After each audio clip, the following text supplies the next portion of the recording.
Hi, and welcome to Movies, Music, and Moods. This podcast is really going to be a journal for me, where I call out what I think is magic and mystifying and memeable about the media that I consume. Might be movies, TV shows, music, new, old. You'll get a lot of old stuff with me, so prepare for that. And I'll probably be tying it back to my mood a lot. These things are all related. Plus, who can, consume anything without it being tied back to their mood? Wow, big thoughts. This episode is really about introductions. What can you expect from this podcast? But here's what I'm thinking. I want to talk about what I'm listening to and what I'm watching and how it makes me feel and what I think about it, my opinion. And if you don't agree with it, that's cool.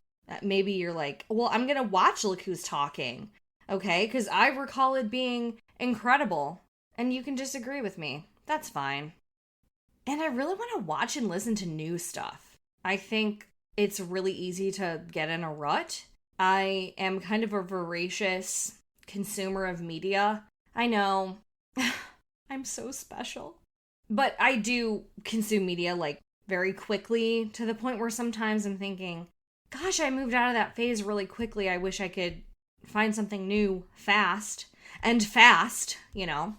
So we'll talk a bit about that today, kind of do a little catch up. And going forward, what I really want to do is dig into that new stuff and see how I feel about it. And I'm thinking new stuff that I expect I'll like from artists I like, but also new things from artists that I would just never listen to. Or movies I would never watch. And I might hate it, but that's why we do this. Because we want to grow as people.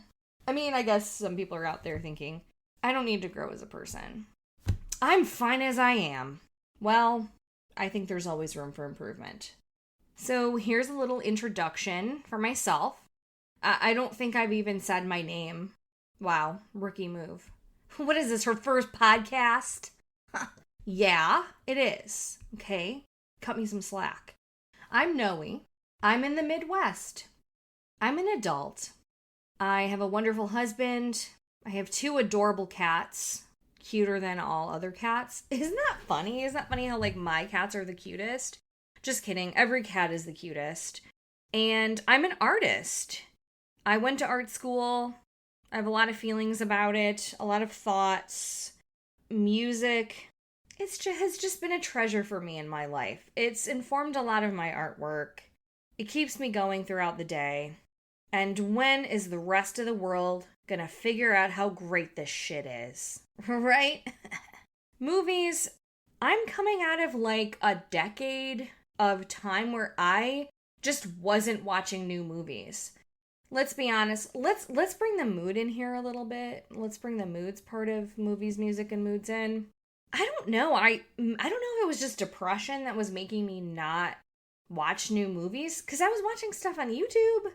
I was watching TV shows, but I just couldn't do movies. I felt like the movie was going to, manipulate my mood in some way. And it just seemed like a waste of a couple hours. Isn't that weird? I don't know. I still can't figure out why. For the longest time, I was rarely watching new movies. Maybe I watched 20 new movies in 10 years. I went to the movie theater sometimes. Actually, I think I know what it is. They stopped making movies for me. I love movies from the 80s. And I'm kind of catching up on a lot of them now. 80s, early 90s. With an interesting premise. They get right to the point with the plot. It doesn't take 40 minutes of introduction with no payoff. It's not all superheroes, sorry. Or, I don't know, the same franchises. It's not, there were just a lot of reboots. And I got bored with it. But something clicked recently, and I've been trying to watch new things like I used to. When I was in high school, I had this piece of paper that I ripped out of a journal. I made a list, and every time I'd watch a new movie, I'd write it down. And you could kind of see where my obsessions would go. with the list. I think I probably made it up to like 260 or something. But I mean, I was adding like Charlie Chaplin short films and a lot of old stuff I was catching on TMC or renting at the library. There was a lot of renting at the library back then, which I need to get back into, honestly. So I really just wanted to get back to that. And a good friend of mine told me about Letterboxd, the app. I don't know how I didn't know about that app for a really long period of time. But I know now, okay? I'm in the know. I have like 8 followers. I think 2 of them read my reviews. And sometimes I get a like. Once a month I get a like. That's not important to me, okay? So I started the Letterboxd account and I started writing my silly little reviews. And I like to, when I have the strength of mind, to kind of break them down by magic, mystifying, and memeable. My reviews are not world-changing. They're not Siskel and Ebert level. I'm pretty sure that's what their names were. And that's okay. We don't need perfection here. We don't need perfection in this podcast journal. So what I'm saying is, I'm back on my bullshit, baby. And I'm enjoying it. So here I am. Let's get started.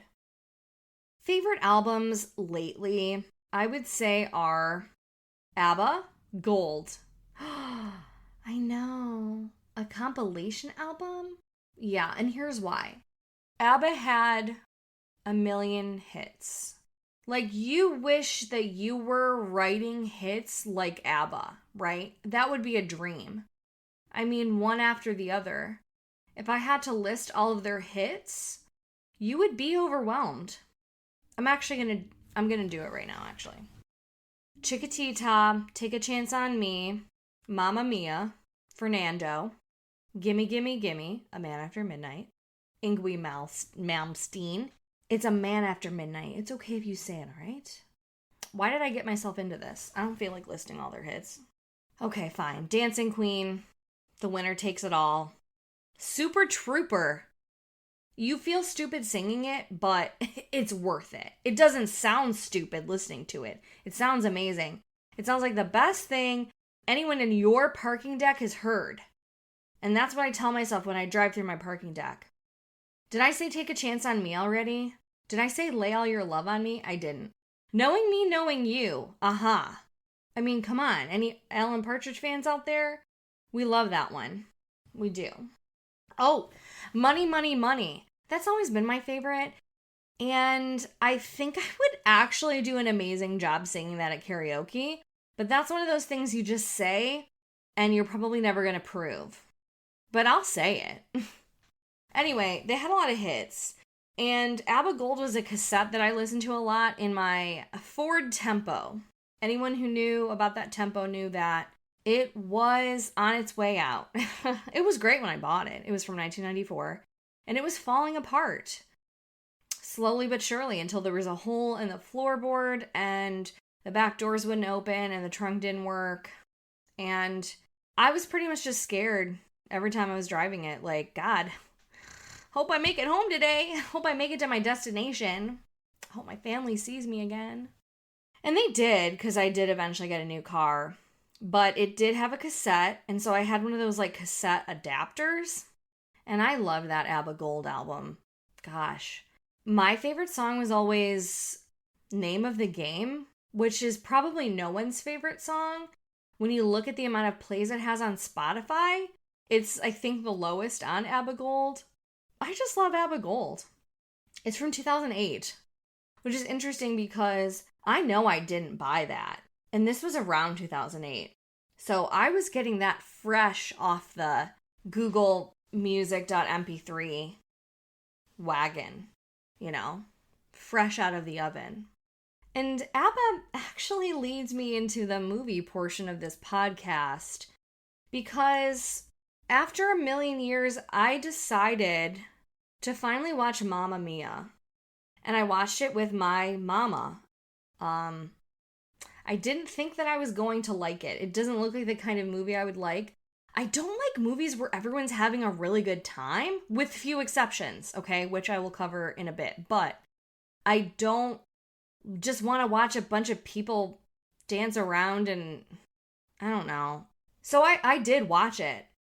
I didn't have high expectations, but I have to say, it was one of the worst movies I've ever seen in my life.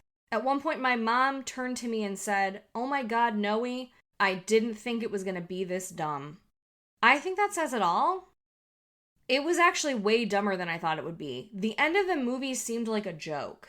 It was like, how can we make this movie worse? Let's do it really fast. And also, we forgot like 5 ABBA songs, so let's just throw those in there. Oh, and no one has to be able to sing. Like, that's not important. I haven't read up on it. That's not my job. But did Meryl Streep have... Let me know. Did Meryl Streep have money in this movie? Because she can act. I'm not sure she can sing. And listen, if we're talking could I have done it? No. I'm not Meryl Streep, though, alright? It was rough. None of the men could sing.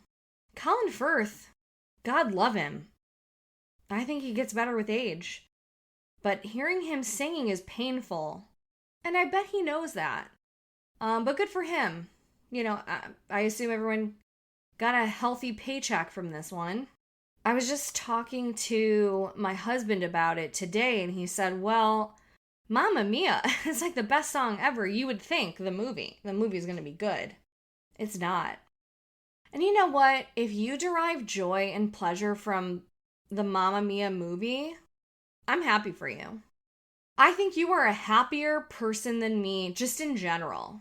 Because at no point during that movie was I able to relax. So if you're watching it and you're like, this is everything I love, I'm having a great time, that's awesome. I wish that had been my experience. Because I really love ABBA. And I wanted to like an ABBA movie. I don't know. When I sit and think, like, what would I want out of an ABBA movie? I didn't think about Grease. Granted, when I think about Grease, I think of 2 things, and that is Sisterhood of the Traveling Pants and Uncle Jesse. I think that's reasonable.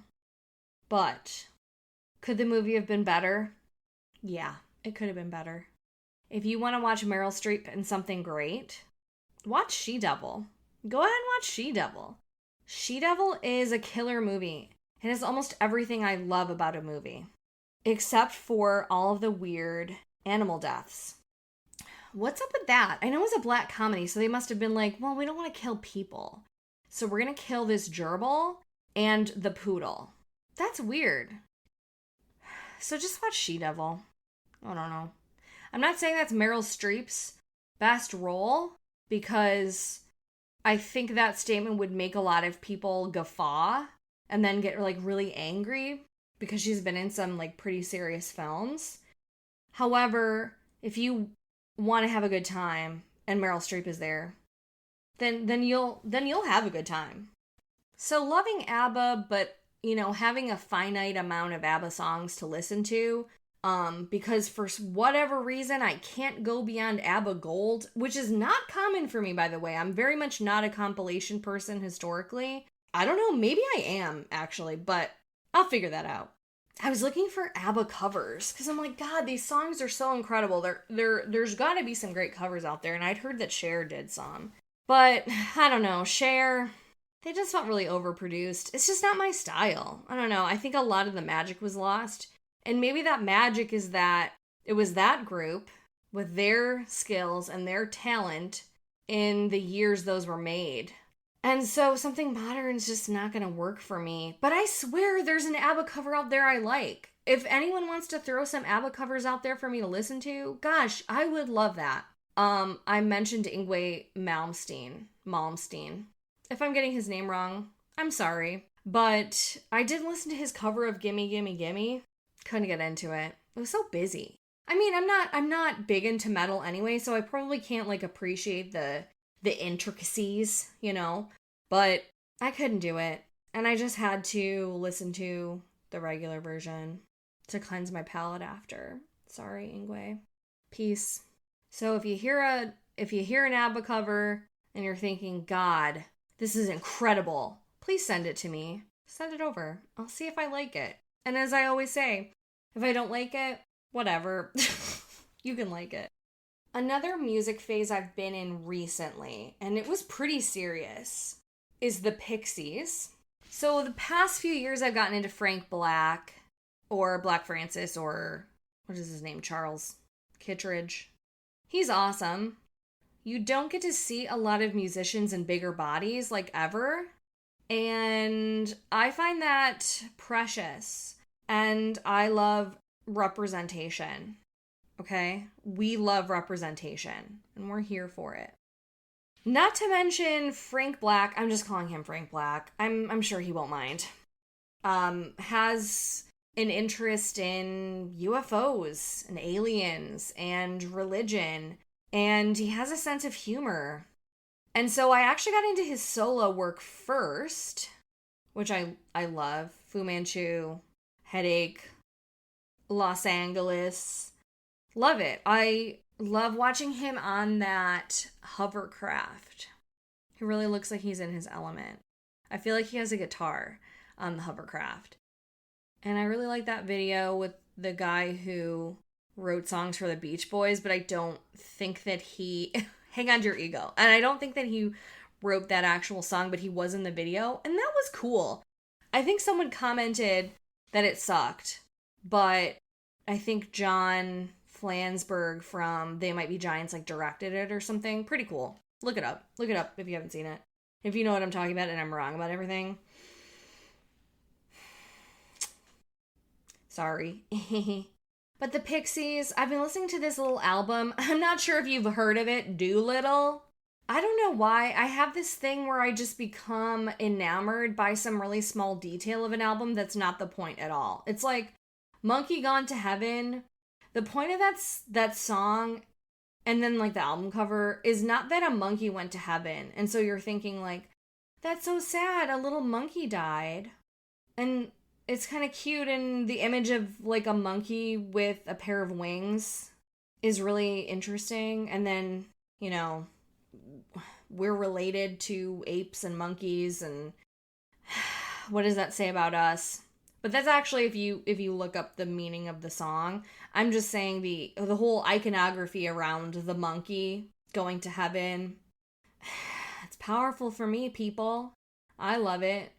I got really into Doolittle while attending physical therapy, and I don't know, something about the juxtaposition of having back pain and feeling kind of angry about how my summer went was really powerful for me, because I did kind of just wanted to listen to people yell and scream and say nonsensical things and talk about bleeding, As far as my favorites on that album, I would have to say Hey, Tame. I love I Bleed. Oh my god. Gouge Away. Oh my gosh. What a song. I have done many a physical therapy stretch exercise routine to Gouge Away, and I love it. And it brought me song I don't like as much, Silver. I can't get into it. It's just right off the bat like a Wild West song. It's really slow. I love Kim Deal. I don't know much about her at this point at this juncture. But I can get into the Breeders, and I might actually dig into them next. What's your favorite Pixie song? Is it Crackety Jones? Whose favorite song is Crackety Jones? That song just makes me nervous. Oh, and then Here Comes Your Man. That was a big one. So yeah, Doolittle. It's cool. It's grungy. I mean, I know they're not based out of Seattle, so I'll watch my mouth there. But I was in a big Pixies phase. And I think a lot of people right now across the globe, well, at least in the US, I actually don't know, are probably going through another Talking Heads phase right now because of the remaster, the re-release, the 40th anniversary of Stop Making Sense. We saw it at our local theater recently.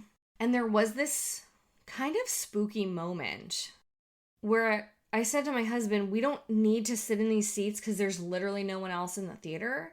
And he said, no, there's someone up there. but I didn't want to look behind me. So I'm watching the whole thing, and this is one of those few times where I'm seeing a bunch of people on the screen having fun, and I want to be there with them. Like, I wanted to be with the backup singers dancing. They're having so much fun. They're like a part of this music, this incredible experience. And David Byrne's having a blast, and he probably has more energy than any person on earth than I've ever had. My iron's pretty low. And if it ever gets higher, I'm sure I won't have half of his energy even today. But man, I wanted to be there. More importantly, I wanted to be dancing the whole time.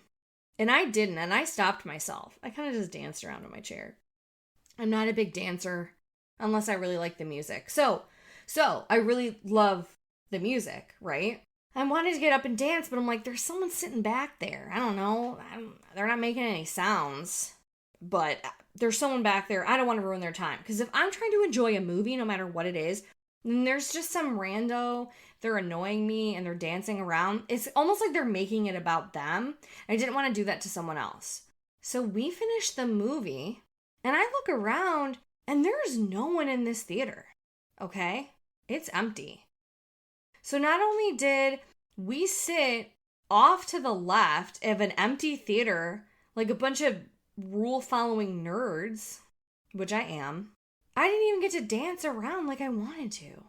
So I had all this like pent up wanting to dance around. I still don't feel like I got it worked out of me. People are saying that it's like the best movie documentary ever. Okay, it's hard. I would say sure, but if you're not into their music, it would be so hard to say, yes, I hate the Talking Heads. If you don't like their music, how could you enjoy the movie? I just couldn't do it. Like if you said, okay, the best documentary movie ever is by like Garth Brooks or something. I don't know shit about Garth Brooks. And I'm not a big country music fan, like at all. So what would he have to accomplish for me to really like it? I feel like I'd be annoyed the whole time and I wouldn't get it. Like I wouldn't emotionally connect to it. So that's interesting. I guess you can say it's the best music documentary for an artist I really like. But then, in my opinion, you're canceling out Zeppelin's Song Remains the Same and Bowie's Ziggy Stardust. And we're not doing that, okay? However, Stop Making Sense is crazy great. I guess it was like 3 shows that Jonathan Demme kind of spliced together. I was thinking today while I was driving, can you imagine doing that in the 80s? I might be able to figure out doing that with like 2 videos I took on my phone. And it would look like garbage. But he did that in the 80s. What was that process like? Maybe they'll make a documentary about that.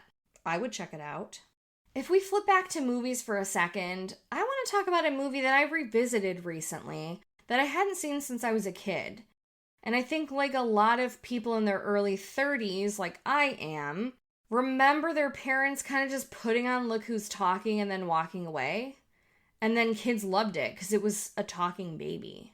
What I remember most about the movie is thinking, oh my God, how did they film the like conception of that baby? Okay, I didn't know that word back then, but I'm like, how did they film that exact moment? Well, they didn't, because I looked it up a couple years ago and it was puppets. I love puppets. I'm laying that down right now. This isn't a space where we call every puppet creepy and we can't handle it, okay? Puppets are art. They're an art form that we should all support. However, it's still gross. It's like realistic. Everything looks kind of like gooey. It was cool. I don't know about that scene where Bruce Willis is like, while he's like going in the egg.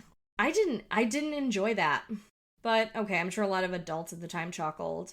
Kirstie Alley is in a relationship with a married man, George Siegel. You'll remember him from Just Shoot Me. Do you remember Just Shoot Me? And she's like super in love with him. He's married with a couple of young kids. And she's like positive that he's gonna leave his wife. And so when she realizes her biological clock is ticking and she gets pregnant, she's like, well, okay, I'm going to keep the baby. Because women always keep babies and things. We'll get into that another time. Also, that's the plot of the movie. Whatever, I'm not going to criticize it. But she's not a good person, and obviously, he's not either. She's like, I just feel like she's like annoyed with her parents and her friends, and it's like, okay, well, they should be annoyed with you, Kirstie Alley.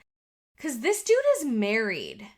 You are, like, working together with him to ruin a marriage and betraying a family and lying, and you're having an affair. Okay, sure, you think he's gonna leave his wife. And on top of all that, she gets mad when he cheats on her. Sweetie, that's what he does. He loves to do it. That's like his hobby. It's like cheating on women. There's me getting annoyed with a simple plot device. Oh well.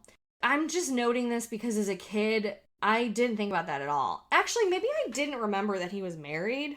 The movie also kind of reminds me that John Travolta was popular because he was really charming and handsome.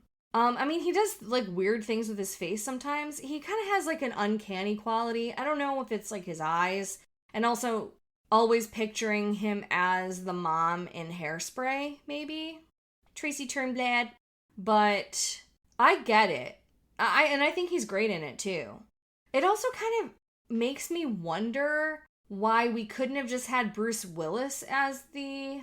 Okay, well, here's the thing. I wouldn't want to lose Bruce Willis as Mikey. I think that's the name of the baby. I wouldn't want to lose him as that, but I would have loved to see him as the main love interest. That might just be because I like Bruce Willis as an actor. Who doesn't? I think most people do. He's got charisma, his voice, which again makes sense. He's the baby. He's got a great voice. Another thing I noticed, and this is just because this is relevant to my life, and I care about this, and it matters, is the plot point about his wife, George Segal's wife, having bulimia. It's like, it pops up, and this isn't a fully formed thought, but it pops up in a lot of media around the time. I'm thinking to Frasier Maris. They were always joking about how little she ate, and like it was clear Maris had like a severe eating disorder, but because she was thin and wealthy, it became more about teasing her for her vanity. Like it was like a moral failing. You should just be listen. You shouldn't be fat, right? This is what media is always telling us. But if you're skinny, you shouldn't work at it. Like, it should just be kind of a natural thing. And them teasing his wife about having bulimia as like, oh, what a silly woman. It's like, oh, well, it's okay that Kirstie Alley is cheating. Well, it's okay that he's cheating on her with Kirstie Alley because she's just this like silly woman with bulimia. It's like, that's a mental illness. And it has a really high mortality rate. And it's not vanity. So, yeah, that didn't age well. Anyway, look who's talking. At first I was really excited because the beginning of the movie seemed like they were going to get right ahead to the plot. I don't know what it is about me, but if this movie is not a delicious slow burn, get to the point, okay? It's not a good enough movie for you to be dropping little hints. But I have to say, what a fun movie. Is that Harold Lloyd clock scene about her biological clock? That's what I remember the most other than the puppets with the sperm as a kid. I loved that. I also feel like I was remembering her outfits, but that's just me. I remember outfits. I love outfits, costuming. What a fun job that I'm sure is like actually really stressful and awful. But I choose to think of it from the kid perspective, like you get to draw outfits. You get to draw clothes. And I don't know how those people do it. Oh my gosh. Kudos to you. One weird thing, though, was her doing that, like, sort of striptease dance to her baby. Mothers out there, fathers out there, have you ever done that in front of your kid or your pet? I guess if I was someone who did a dance like that, I could imagine, like, kind of playing around. No, I can't imagine doing that. I thought that was interesting. You know, they wanted to do the dance thing. It's like John Travolta with the dancing. I guess Adina Menzel is still mad about that. I tried to put myself in her place. Like, would I still be mad about it?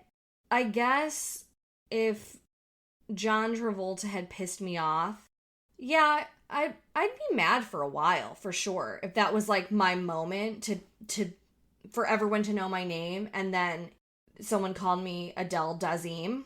I mean, okay, he did say she was wickedly talented. The wickedly talented Adele Dazeem. He did say that, but he got her name really wildly wrong. And he's an actor. That's like his job. So that's embarrassing. But would I still be mad? I'll never know. Because I'll never be Adele Dazeem. Let's move on to the mood segment. How have I been feeling lately? I've been tired. I've been exhausted, people. It's getting darker out earlier. A lot of people I'm talking to lately have said the same thing. I know I mentioned this. My iron's pretty low, so that doesn't help things. But the season changing, man, we're just little mammals and we're so affected by it. So I've been tired. And as usual, the end of the year is just racing towards me. Like, I don't even have my Halloween decorations up, and I love Halloween. Is tired a mood? Mentally, I haven't been tired. Like, I feel like the cogs are still turning. I mean, God, if I could stop those cogs from turning just sometimes, that would be great. They don't even stop when I'm sleeping. The next episode that's up, I want to listen to something new, something that's fresh that recently came out. I'm thinking Mitski's new album. I'm like a few weeks late. I know an internet time that's like 5 years late, but I'm trying my hardest, trying to get around to it, all right? So that's going to wrap it up for me today. Thank you so much for listening. So until next episode, find something new to get into and dig into it and enjoy yourself. And I don't know, stay off social media, okay? It's bad for us. All right, I'll talk to you. Goodbye.